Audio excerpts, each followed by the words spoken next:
Hello and welcome to Auto Shenanigans. How the devil are you? Have you had a good week? My name is John. Thank you very much for joining me for another exciting Great British Road journey. This week I'm still in Nottinghamshire, a fairly industrial and productive county, or at least it was. There was a lot of coal mining in this part of the world, but I'm fairly sure we've covered enough of that in last week's episode. But either way, today we'll be exploring more of this county on a journey that'll take us from Harworth to Newark On Trent. As always, to help navigate our way around, we'll be using my 1923 Michelin guidebook, period-correct maps, and we start with the coal industry. Really? Yes, coal. More coal. All of the coal. I think as we venture into the more northern parts of England, this might be a reoccurring theme because what else was there for the town of Harworth? Nothing. At least my guidebook makes no mention of Harworth, and that could be because until the coal mine opened here, there wasn't much of a town. An interesting fact about the coal extracted here is that it was very good for use in steam locomotives, and Harworth coal was used on the Flying Scotsman when it went from London to Edinburgh in a record time of 7 hours and 27 minutes in 1932. Today, the mine has mostly gone and turned into housing. The colliery would have been served by a railway, and if we come to a place called Scrooby to the east of Harworth, we find a bridge under which a railway no longer runs because it was removed following the mine's closure. The main line connection is a short distance from here, but in the other direction would have once been a large network of rails connecting up the various coal mines in the area, the first stop being Harworth. The road on which we find that bridge today is known as the A638, but in the old days it was the A1. Yeah, that A1, the A1, aka the Great North Road. It's long since been replaced by a larger dual carriageway and motorway that we call the A1 today, but this is the OG main road that everyone would have used to get about, which is what we're doing, and the road will take us nicely into Retford. Or East Retford as it's known in my guidebook, I'm not sure why. Back then there were around 13,000 people living here and the town sits on the River Idle, and in 1775 a huge flood occurred, damaging much of the town, and then again in 1795, and then in 1872, 1886, again in 1922 and 1930. Not forgetting 2007, 2019, 2020, 2021, and 200 houses were evacuated in 2023 because of flooding. My guidebook only makes one suggestion on what we should look at when in Retford, and it's this, the Gothic St Swithin's Church, which was founded in 1258. However, the buildings that we see today are mostly the result of repairs and restoration works, and the original church most likely looked nothing like this. Wikipedia suggests that a large organ was erected here in 1841.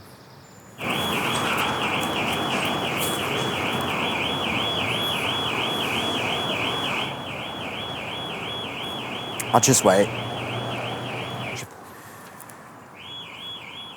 In your car alarm.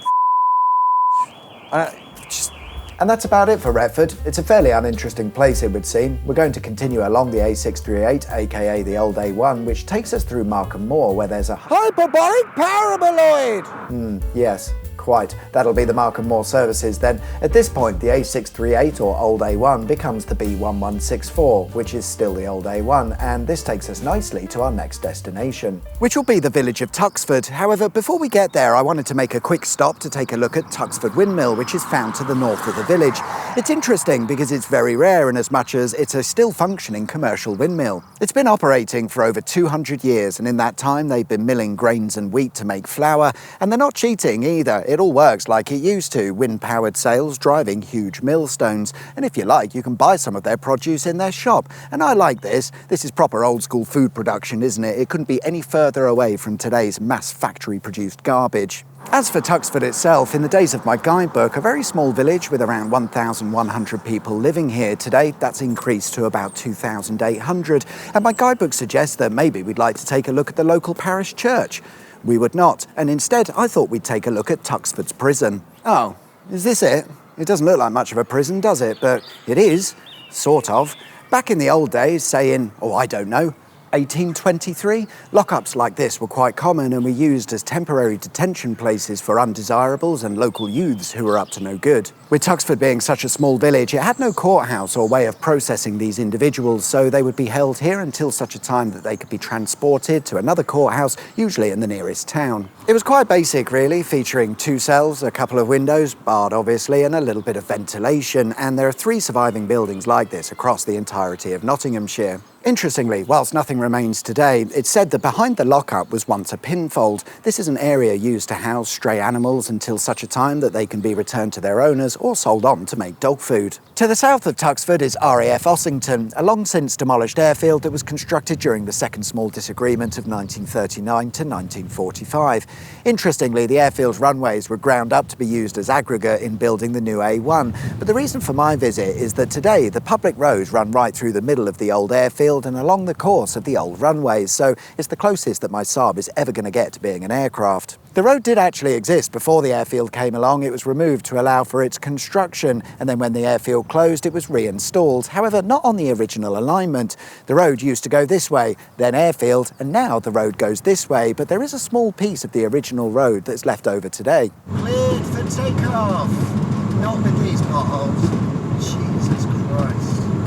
Time to head to our next destination, and to get there we'll pick up the A616, which is mostly unchanged since the old days, but keep an eye out for the odd lay-by near Little Carlton, which demonstrates the route of the old road before it was smoothed out and made safer.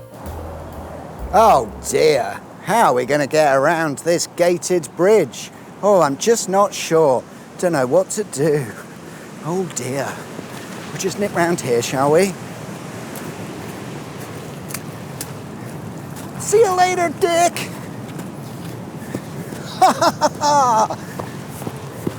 Our final destination for today is the town of Newark On Trent. In the days of my guidebook, a fair-sized town of around 16,000 residents, most of which would have worked within the sugar factory that opened 2 years before my guidebook's publication in 1921. Over the last 100 years, British Sugar have processed over 100 million tonnes of sugar beet to make 15 million tonnes of sugar, and they're still at it today. Interestingly, whilst not at this location, British Sugar are the largest UK producer of a specialist medicinal herb that would be popular in Amsterdam. It's not illegal when you're a big company with loads of money. I'll leave that with you. Behind the sugar factory is a railway. Actually, there are two railways, and together they make up what's known as the Newark Flat Crossing. This is a stupid railway junction where two railways cross over one another, and this is the only example of such a thing in the country. It was built in the early days of the railways, I don't know, sometime in the 1800s, I'd imagine, and ever since then it's been nothing more than a massive pain in the arse because it's essentially a traffic light controlled junction, but for trains, and it creates a bottleneck and slows everyone down. Calls have been made to replace it or upgrade it with something better, but there's a bit of a problem. The massive River Trent that runs alongside. This pretty much rules out any possibility of expanding or rebuilding the junction because there just isn't the space, and I think Network Rail have accepted that we're stuck with this junction for the foreseeable. In 2019, they spent a bit of cash on the junction renewing its bushes or something, and they should last for around 30 years. Another old airfield now, although this time I'm less interested in the airfield and a lot more interested in the array of aircraft on display that I haven't paid to see. Newark Air Museum is situated on the site of the former RAF Winthorpe, and the museum houses an impressive collection of aircraft, with the first arriving way back in 1963, including some actual Saab jets and a Vulcan. Interestingly, in those early days, a lot of the aircraft would have been flown in, but I'm not so sure you could do the same today.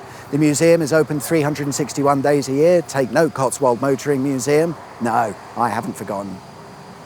But yes, the museum is open all year round. I've been before and it's excellent. They also host various car events throughout the year, so if you get a chance, why not pop down for a lovely day out? And there we are then, guys. That's all we've got time for this week. Thanks very much for watching. I hope you liked the video. If you did, there is of course a button specifically for that, and if you haven't subscribed already, please consider doing so. That would be wicked sweet awesome.